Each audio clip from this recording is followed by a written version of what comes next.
Sabit kasi yung nanay din sa lista. 1 billion, kaya ang sinasabi na niya, mga kababayan, hindi automatic na pag may insertion, mali na. Kita mong ugali nito mga kababayan.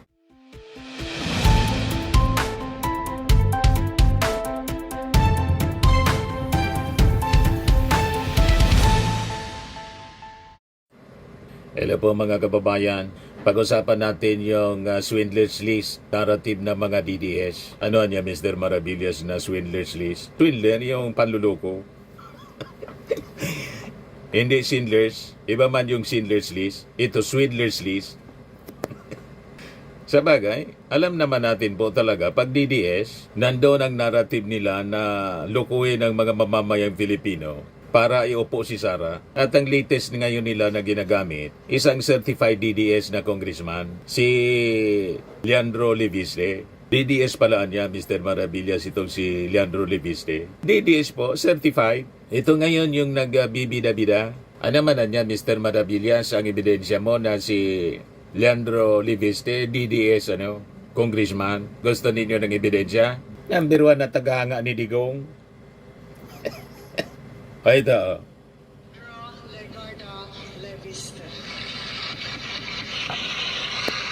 Yan si Loreno. Kasama yung nanay. Tagahanga ni Digong. Secretary Cusi, Director General Plaza, Administrator Masungsong, President Benavides, guests from government, private sector, civil society, Diba? mga kaigsoon, maayong hapon kaninyong tanan. Para alam na ninyo. Tuon ko og gamay nga binisaya. Kadtong nakauban ko si Mayor Duterte sa Davao og 2013. Diba? Ipinagbilin ako ng aking ina. Oo. Pinagbilin pa ni Loren. Kay Mayor Duterte. Nung nagkita kami, niyaya naman ako ni Mayor Duterte na sumakay sa kanyang taxi. Magpatrol daw kami ng Davao at manghuli ng kriminal. Sa buong Pilipinas, Diba? Tagahanga ni Digong. walang leader na may tapang at malasakit katulad ni Mayor Duterte. Kaya naitanong ko, Huwag na kayong magtaka kung bakit maingay siya. for Davao. Why haven't you run for national office? Kanyang sagot, the country is not ready. Many events have since transpired, and the rest, as they say, is history.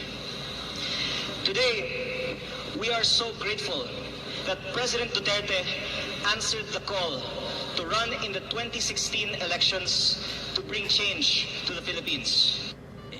Diba, mga kababayan, malinaw? Huwag na kayong magtaka kung bakit walang tigil siya sa pagsasalita ngayon. Gamit yung sinasabi niyang DPWH leaks, yung documents mula kay Cabral, na hindi naman po ma-authenticate kasi patay na po si Cabral. O ngayon, ito yung ginagamit niya, mga kababayan, para magpabida. At ibigay ko sa inyo, mga kababayan, itong latest niyang sinasabi.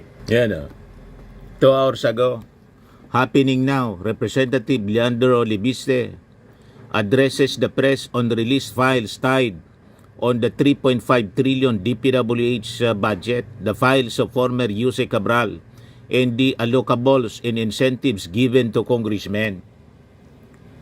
Wala pang sagot si Secretary Vince o si Yusek Claire tungkol sa kanilang koordinasyon sa pag-verifika ng authenticity ng mga files na ito. Ito yung nirelease niya na statement, mga kababayan. Sabi niya, has Jose Claire already spoken to Sec Vince to confirm the files uploaded on the 3.5 trillion DPWH budget? I kindly ask Jose Claire to confirm with Sec Vince the data which were provided by DPWH which Secretary Vince approval. Sec Vince and I discussed releasing the budget data to the public in September, but I understand if DPWH has not released it yet because many people on the list have asked me not to release it too. I hope that we can all support Secretary Vince's push for transparency in the DPWH because we should be proud of the projects in our districts. If a district gets 10 billion pesos yearly budget, the DPWH uses that for projects, and an insertion does not automatically mean there's anything for the proponent. So, why had budget insertion? Sabit kasi yung nanay din sa lista, 1 billion, kaya ang sinasabi na niya, mga kababayan, hindi automatic na pag may insertion, mali na. Kita mo ugali nito mga kababayan. DPWH can easily confirm this data so the public can be informed on the allocations of each district and Congressman. Merry Christmas. Yan yung nirelease niyang statement kahapon. Paskong Pasko, nandun pa rin siya, mga kababayan sa pagpapabida. Ngayon, sabi po ni Yossi Claire, he has started bragging about them. So it is his responsibility to prove their authenticity. Why should he shift his responsibility to others? Tama mga kababayan, siya yung nagpapabida. Bakit kasi hindi mga kababayan niya pa nirelease noong September? Nang buhay pa yung tao na pwedeng mag-authenticate niyan, si Cabral, hinintay pa niyang mamatay. Yun ang problema ng taong ito mga kababayan. Sabi ni Yossi Castro, we are not even aware if what he is in possession are mere altered or fabricated documents. Sarili niyang aligasyon ang mga yan, huwag niyang iutos o iobliga sa iba pa ang pagpapatotoo sa mga sinasabi niya. O diba, tama. Ikaw yung naggagawa ng aligasyon. Pagkatapos, gusto mo mag-authenticate niyan? Yung DPWH. Yung DPWH official na dapat mag-authenticate, na may posisyon yan, patay na. Hindi na makakapagsalita. Anong malay namin kung yan fabricated mo na? Lalo't may lumabas, mga kababayan na balita. Hindi man mga dokumento daw. Yung dala ni Libeste, nang lumabas po, kundi pizza.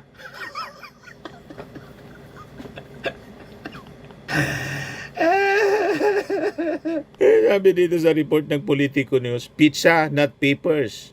Security lag contradicts Leandro Libeste's claim on Cabral files. Karton ng pizza daw kasi dinala niya na mga pizza. Yung mga nandoon mga kababayan nang bumisita, itong si Libeste. At nang lumabas, sabi ng gwardya, ang napansin ko nadala, box ng pizza pa rin.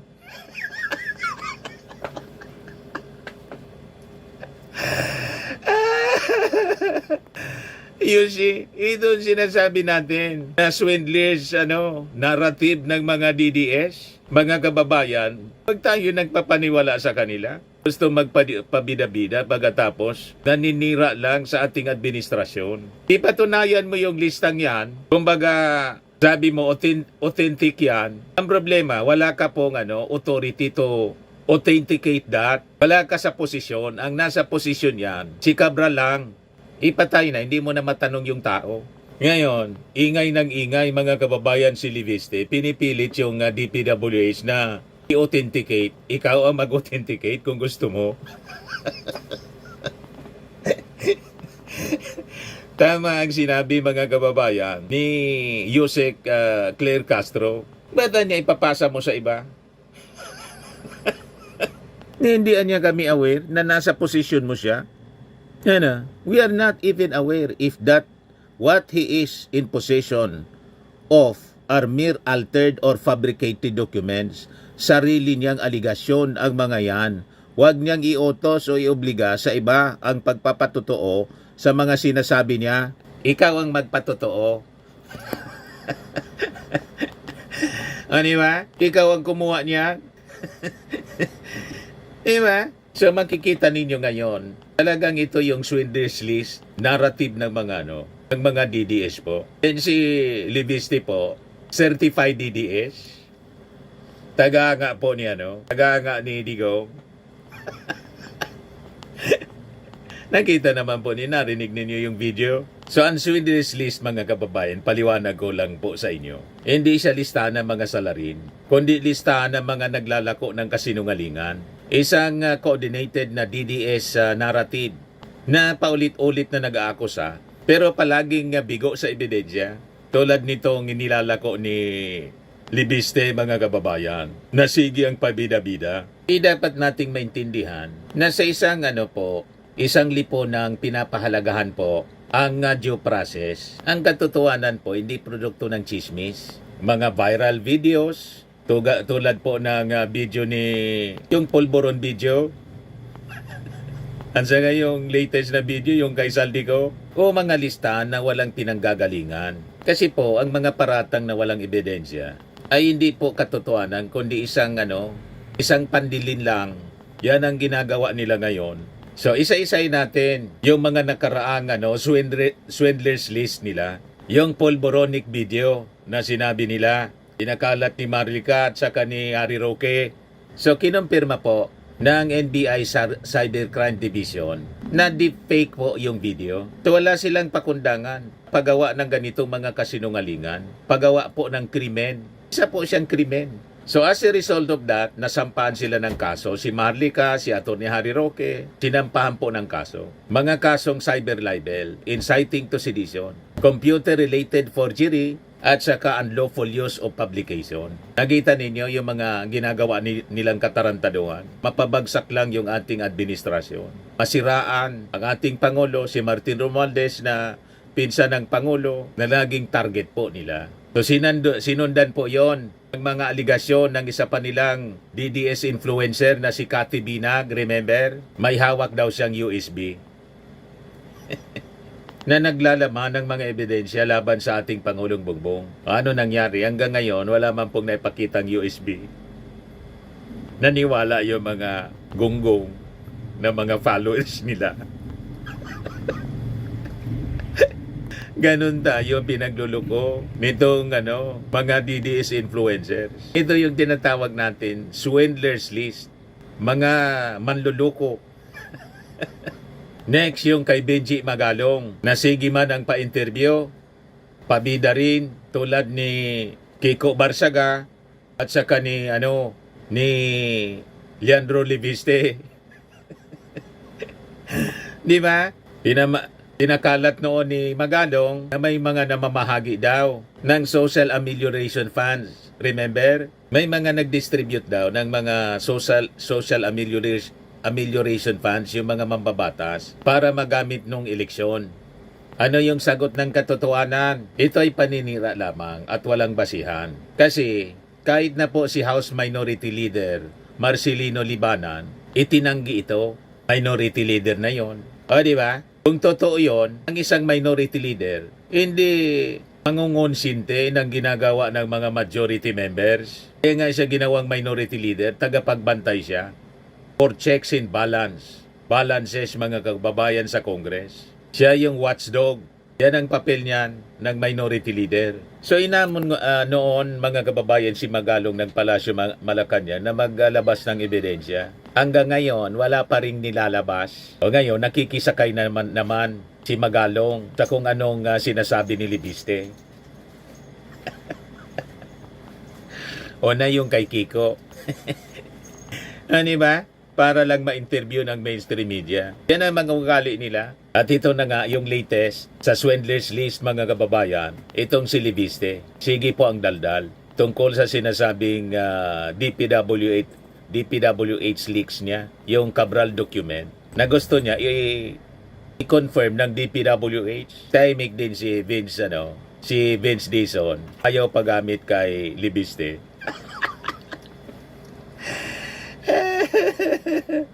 So ang claim ni Libiste, may mga dokumento daw siya na mula pa kay Cabral. O ngayon, ang mga legal problems na hindi masagot ngayon, mga questions, valid questions na nire-raise ng ating mga analyst, mga observers. Bakit ngayon lang to sinasabi ni Libiste? Kung kailan patay na po si Cabral? Paano mapapatunayan na galing nga ito kay Cabral? Hindi po fabricated na dokumento tulad ng sinasabi po ni Yossi Castro ngayon at saka ni Attorney Garrido, malaynaan niya namin. Ang competent lang niyang mag-authenticate niyan, si Cabral, kasi siya yung may hawak niyan. Tapos kinuha mo. So makaduda na tuloy, mga kababayan. Alay namin na yung galing talagang kay Cabral, hindi dinuktor. Para proteksyonan. Yung mga nilalabas na lista po, 2022 to 2025, wala man yung 2016. Ang ibig sabihin nun, may mga gusto siyang proteksyonan. Lalo't confirm, mga kababayan, si Libiste, taga-anga ni Digong. O di ba? Ngayon, may mga pinangalan ng politiko, si Libiste, tulad ni Congressman, Bicol Saro Congressman, party list, Terry Ridon. Sabi ni Terry Ridon, wala pa man ako niya anyan yan. Paano akong nasabit yan? Hindi ba? Hindi pa niya ako halal bilang congressman. Hindi man ako parte ng 19 Congress. Paano akong nasali niyan na may 150 million insertions? Ganon din mga kababayan, hindi na senador. Itong si Manny Pacquiao, hindi na parte ng 19 Congress. May insertions pa rin, kasama pa rin yung pangalan. So may kasabihan tayo po, falsos in uno, falsos in omnibus. False in one thing, false in everything. So paano natin paniniwalaan ang mga kwento ni Libiste? Alam naman natin po, pag galing po sa DDS, swindlers list, kaduda-duda po, kontaminado.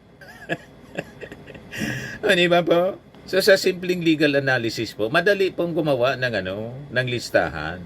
Yan lang mahirap patunayan yung pinanggalingan. Di ba po? Sa korte po, ang dokumentong walang authentication, scrap paper lang po siya. Walang legal weight.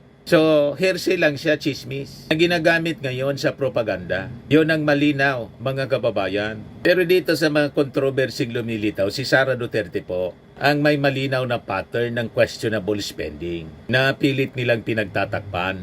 Di ba po?